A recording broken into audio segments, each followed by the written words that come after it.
వ్రతశాల ఇది నా యేసు నివసించశాల. దేవునికి స్తోత్రములు కలుగునుగాక, దేవునికి మహిమ కలుగునుగాక.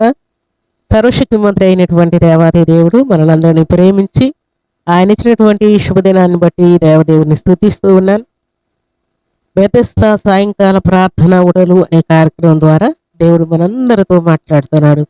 శ్రేష్టమైనటువంటి ఆయన వాక్కును ప్రతి సాయంకాలము దేవుడు మనకు అనుగ్రహిస్తూ ఉన్నాడు. ప్రియులారా, ఈ సాయంకాలపు వేళలో సర్వాధికారి మనకి ఇచ్చినటువంటి శ్రేష్టమైనటువంటి వాక్కును చదువుకుందాం.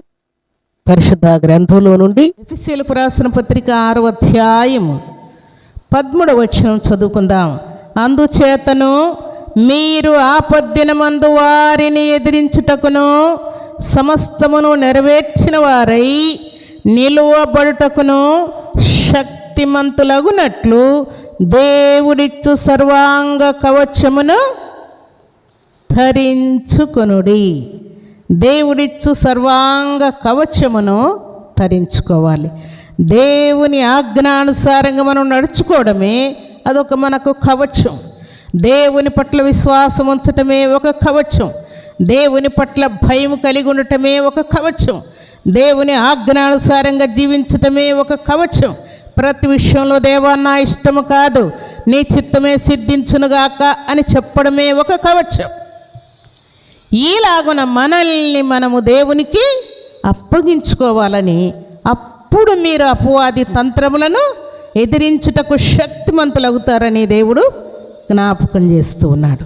దేవునికి స్తోత్రములు కలుగునుగాక, దేవునికి మహిమ కలుగునుగాక.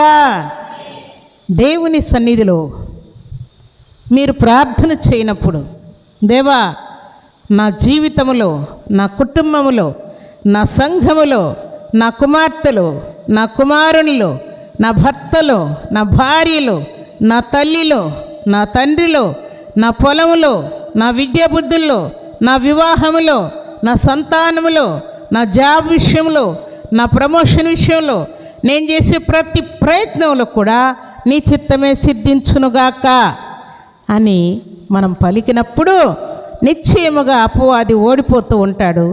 దేవుడు మనల్ని గెలిపించుకుంటూ వెళ్ళిపోతూ ఉంటాడు. ఈ శక్తి మీరు కలిగి ఉండాలని దేవుడు జ్ఞాపకం చేస్తున్నాడు. అందుకే చూడండి, ఎఫెసీయులకు రాసిన పత్రిక 4వ అధ్యాయం. అపవాదిని ఎదిరించుటకు దేవుడు మనకిచ్చేటువంటి శక్తి. ఎఫెసీయులకు రాసిన పత్రిక 4వ అధ్యాయం 27వ వచనాన్ని చదువుకుందాం.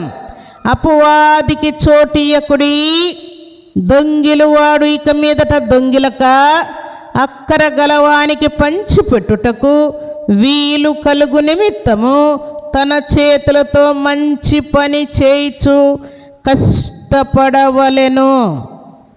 దేవుడిస్తున్నటువంటి మాట ఏంటంట, అపవాదికి, సాతానుకు, దురాత్మకు చోటు ఇవ్వకుండా మీరు జాగ్రత్త పడిన ఎడల మీరేం చేయరంట, దొంగ పని చేయరంట. అది ఇంట్లోనైనా, వీధిలోనైనా, సంఘములోనైనా, సమాజంలోనైనా దొంగ పని చేయకుండా ఏం చేస్తారంటున్నాడు, ఇక మీదట. అప్పుడేమో ఇతరులది నువ్వు దోచుకుంటూ ఉన్నావు, ఇతరులది దొంగతనంగా తీసుకుంటున్నావు. అది వెండి కావచ్చు, బంగారు కావచ్చు, అమౌంట్ కావచ్చు, విలువైన వస్తువులు, వస్త్రములు కావచ్చు, ధాన్యం కావచ్చు, ఇంకేదైనా కావచ్చు. దానిని నువ్వు దొంగతనము చేస్తూ వస్తూ ఉన్నావు. అయితే ఇప్పుడేం చేస్తావంటే, అపవాదికి చోటు ఇవ్వకూడదు ఇక మీదట అని నీ హృదయంలో దేవుడు క్రొత్త ఆలోచన పుట్టించినప్పుడు నీకేమొస్తుందంటే, ఏం ఆలోచన వస్తుందని దేవుడు సెలవిస్తూ ఉన్నాడు.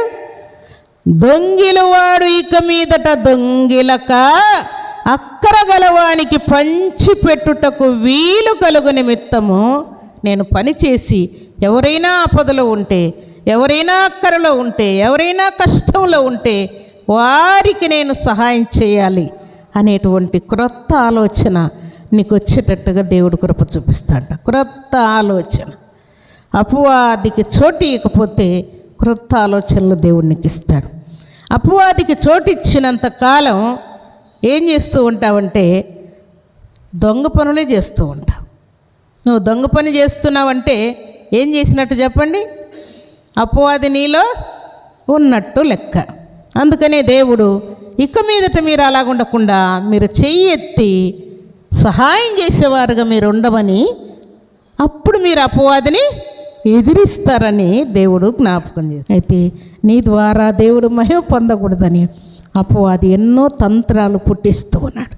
వాటన్నిటిని కూడా ఎదిరించే శక్తి కలిగి ఇంట బయట సంఘములో సమాజంలో దేవుని కొరకు బలమైన సాక్షులముగా మనం ఉండునట్లుగా, దేవుని ఎదుట సాక్ష్యం పలికే వారముగా, దేవుని ఎదుట మనం చేసినటువంటి తీర్మానాలు నెరవేర్చే వారముగా, దేవుని ఎదుట చేసినటువంటి మొక్కుబడులు చెల్లించే వారముగా, హృదయపూర్వకంగా మనల్ని మనం దేవునికి అప్పగించుకొని దేవునికి ఇష్టమై యోగ్యులమై వర్ధిల్లుతూ దేవుని శక్తిని సామర్థ్యాన్ని పొందుకొని దేవునికి మహిమ తెచ్చే పాత్రలు ఉండాలని దేవుడు కోరుకుంటూ ఉన్నాడు.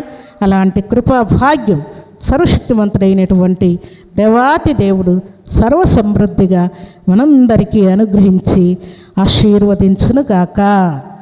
ఆమేన్.